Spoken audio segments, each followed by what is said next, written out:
I don't think that's even realistic for most people anymore because of the cost of living here. The American dream is very hard, I think, for a lot of people to achieve. I never realized how unnormal this was in the rest of the world until I moved to Australia. It's not that there's not a lot of really good people here in the United States who have big hearts, but people are just under so much pressure. It's like, I just happened to check my notifications and I saw that Matt D'Avella made a video about why he left America for good. This is a subject matter that I've been sincerely interested in for years now, the subject matter of living abroad. So let's check it out.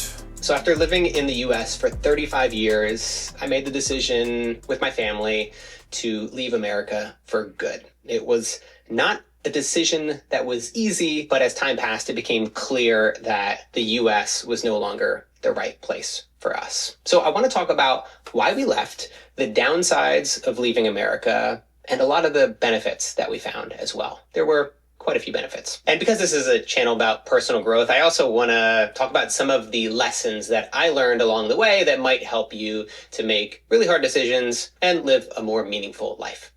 My wife, Nat, and I met in New York over 10 years ago. She was on a one-year tourist visa from Australia, looking for a good time, and I was on all the dating apps looking for love. I don't think that we realize the implications of falling in love with someone who was born 10,000 miles away from you at the time, or how difficult of a life that would be, especially once you have kids. But at the time, we could give a shit less. So as things started to get more serious, we had to talk about where we wanted to settle down, where we wanted to start our family. New York definitely wasn't it. So we tried California and later Pennsylvania, but no matter where we lived, we couldn't find a place that felt like home. And after giving this a lot of thought, I think it really came down to having a lack of community. So I've got a big family. I've got 6 brothers and sisters, and we all spread out across the East Coast. Some of us even moved across the country. My friends from school followed a similar pattern. A couple of them still live in my hometown, but the vast majority of them moved more than 2 hours away. Everyone just became so spread out. And I think this is a universal experience for people who grew up in small towns in the US. Most people go off to college and find opportunities in bigger cities, and they rarely ever return. I definitely can relate to that. So I grew up in a little college town here in California. I remember when I was growing up here, it was like being in this really protective little bubble. And particularly when I was in high school, when I was involved in theater, because that was something I started doing a lot then, I really did feel like I was a part of a community back then. And I had a lot of friends, that I would hang out with. And I just loved being here. I just loved being in my hometown. But as I've gotten older, the majority of people that I spent time with back then have moved on with their lives. There's some that are still around, but most of them have moved on with their lives, and it just feels different now. And not only that, I've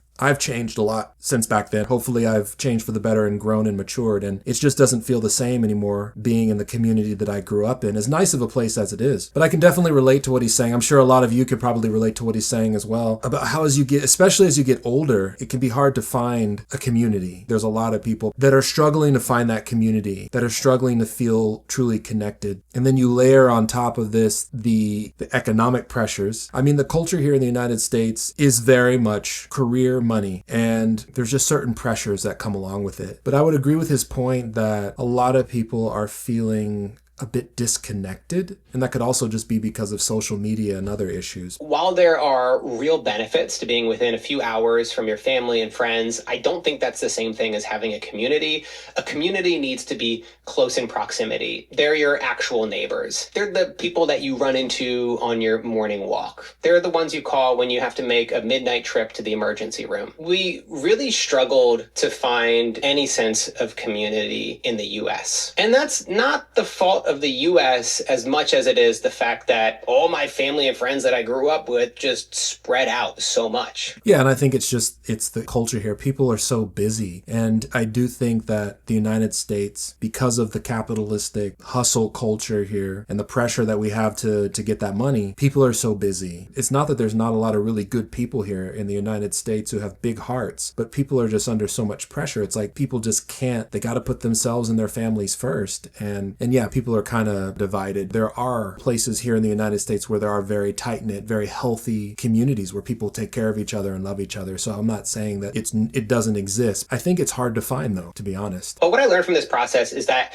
you're never really stuck and you can always start over. Honestly, I lost track of the amount of times that we started over. I think we sold all of our stuff and moved across the country 2 or 3 times. If you can avoid doing that, I think that's probably the way to go. You're going to save a lot of money. But I also found out that this wasn't the scariest thing in the world. To be able to start over again and again, to experiment with where you want to live and what you are looking for your home, what you need out of a community. I think those are pursuits that are worth investing your time and energy into. And the more that you do it, the more that you start over, the more you begin to build up resilience and realize that you actually can begin again in a new place. Yeah, it's all about finding a community, a group of people that share similar or the same values as you. There are quite a few people that I know of who have gone to other Americans who have gone to other countries, and they found a community of people that share similar values to them, and a lot of them feel happier there. They feel more connected there than they did here in the United States. I mean, speaking for myself, when I went to Ukraine and Poland a few years ago, I went there with the intent to associate with some people who I knew from Facebook, from Instagram, and I already knew we would have at least one thing in common. We share common similar value, spiritual values, and we practice the same type of meditation. And sure enough, when I went to Poland and I went to Ukraine, I found these awesome people, and I was able to bond with them. And even though there's a little bit of a language barrier with some of them, and although it's a different culture over there, I still felt great. I didn't feel lonely at all, actually. And in some ways, I would go as far as to say I felt less lonely in Poland and Ukraine than I do here in the United States, because it really comes down to relationships. And sometimes your closest, dearest friends, they may be from another country for all you know. So yeah, I agree with this point. I think it's great to be open to trying and living other places and being willing to explore. So I visited Sydney for the first time over 10 years ago. This was very early into my relationship with Nat, and I immediately fell in love with the city. I mean, sure, there were some challenges in adjusting to the new culture. I mean, for one, everything was upside down. The toilet flushes the other way. But I went to Australia 2019, December. I went there for a retreat, and it was right before the pandemic. Yeah, there's a lot of beautiful beaches in Australia. Wow. Was this country beautiful? I mean, the hiking trails, the tiny beaches scattered all across the coast. The people were so friendly, and Australia's public healthcare system has been amazing. Nat has been in and out of the hospital over the past few years, from giving birth to our son to losing our daughter and to having an emergency appendectomy. And we haven't had to pay a single dollar out of pocket. We've never had to stress about insurance companies and whether or not we would be paying tens of thousands of dollars or even going into debt for having life-saving procedures. Yeah, we pay a little bit more in taxes, but I'd so much rather pay into a system that ensures everyone gets access to healthcare without dealing with shady and predatory insurance companies. Yeah, it's tough out here right now. A lot of people are struggling, particularly here in California. Thankfully, there are programs like Medi-Cal, for example. So people who either are unemployed here or who have jobs that don't give them medical care, at least they have things like Medi-Cal. Universal healthcare should be a thing in the US. Like, the fact that the healthcare system and insurance care system is so backwards in the US is a huge problem. And obviously both sides of the aisle are trying to fix it. One thing that you might not agree with me on is the fact that it's really nice to live in a country with practically no guns. I've lived on blocks in Philly where people got killed in shootings. I've been to parties where people pulled guns out. I went to schools where bomb threats put everyone on lockdown for hours. I even had a friend who was on campus during a school shooting. I always have my guard up in the US when I'm going to concerts, movie theaters, bars, anywhere out in public. I'm always looking for the exits. Going back to the subject of Poland, for example, and I know this is true for a lot of popular expat destinations, a lot of people say they feel safer than they did in the US. I would imagine that having stricter gun laws probably has a lot to do with that, although I don't think that's the only thing. I never realized how unnormal this was in the rest of the world until I moved to Australia. There's this very real sense of relief when you get off the plane where you're like, oh, I can let my guard down. I don't have to worry about somebody shooting me in the face. Say what you want, but that's a pretty good feeling. Another self-development lesson that I got from this period of my life was to allow myself to continue to question long-held assumptions. I think we tend to think that our life moves in a straight line and you have to check off all the boxes. You grow up, graduate school, pick a career, settle into a city, get married, have kids, blah, blah, blah. You do everything in a certain sequence. Everything happens in order, and you're supposed to follow the path through to the end. But what I've discovered over the past few years is that life is more like a road trip than a train track. You can change course or even your destination at any point in time.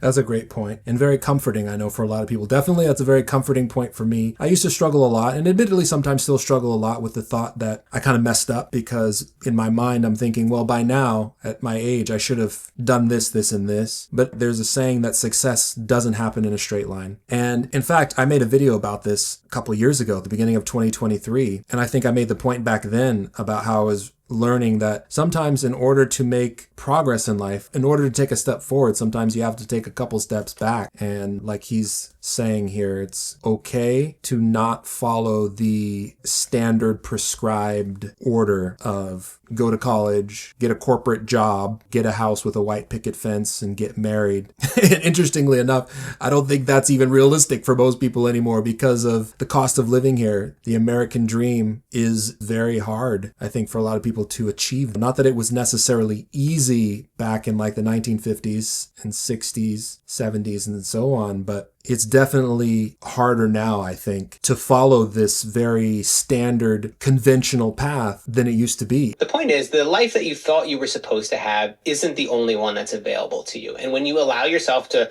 question what life and work are meant to look like, you open yourself up to new possibilities. I have to give Nat so much credit because never once did she pressure me to move to Australia. She never even brought it up. It was me who eventually came around to the idea and said something like, it'd be pretty great to live here. With Sydney, we had a community, a beautiful city, and if I'm being honest, a country that didn't feel like it was tearing itself apart. One of the top reasons that people have chosen to leave is because of the polarization in this country. As he just said, a country that isn't tearing itself apart. But yeah, I do think that this country is very divided. So we made a decision to move here full time. And this decision felt equally easy and impossible. It was easy because of everything that I've already shared with you. Australia is an amazing place to live. It was impossible because we'd be 10,000 miles away from my family. There are moments that we will miss. There are moments that my family will miss. Holidays, birthdays, milestones. It's in these moments when the distance really hits home. But this was kind of the life that we signed up for, whether we realized it or not. And listen, this life is hard and it is challenging, but it's not one that I would trade for anything. Okay, one final piece of advice that relates to personal growth. I don't want to sound like an asshole, although if you made it this far, I don't think this is going to upset you, but it's not your job to make everyone happy. Not only is it not your job, it's impossible to make everybody happy. Something I'm still trying to come to terms with. I think there's a part of all of us that wants to make everybody happy and wants everyone to like us. I'm sure there's some people out there who won't agree with that, who'll be like, I don't care. But I've definitely gone through many phases of my life where I struggle with this desire to want to please everybody at the same time. And he's absolutely right. It's not in my control. Like, I can't make other people happy. I can be kind and nice to people, but in terms of like real happiness, like I can't control that. When you make big life decisions, some people won't understand. They might question your choices, disagree with them. They might even feel hurt by them. And that's tough, especially when it's people that you care about. Your parents might not like the degree you chose or the fact that you decided to become a YouTuber. Oh, you gonna be a big man now. You gonna be a YouTuber, huh? You gonna be a YouTuber, son? My dad doesn't even sound like that. I don't even know where that came from. At the end of the day, other people's opinions about your life shouldn't define it. This doesn't mean that you should ignore people or not care about their feelings. It just means that you don't have to carry the weight of their expectations. You can acknowledge their concerns and appreciate their perspective and still choose what's right for you. That's a great way to put it. It's not that you don't still respect other people's opinions and consider other people's opinions, but you don't have to carry the weight of their expectations. I love the way that he said that. You can be very respectful and very accepting that people may not agree with you. They may not like what you're doing, but it doesn't mean that you can't keep doing what you want to do. And as long as you're not hurting anybody or disrespecting anybody. What I've found is that when you stop trying to make everyone else happy and you just focus on building a life that you love, people who care about you will come around. That's pretty much it. Yeah, I agree with that point too. It is good to have a spiritual center and to be of service to others and at the same time to do what it is you like to do as well. Like there can be a balance. Anyway, a really interesting video. I think we're going to continue to see a lot more people from the United States do the same thing that Matt and so many other people are doing, which is try living abroad. And it's a great privilege to be a US citizen, but it's okay to also at the same time recognize that maybe for you or me or for some people, it would be beneficial to live somewhere else. There's a possibility that you could be able to do more good for the world and or have a better life for your family in another country. Maybe not forever, but for some period of time.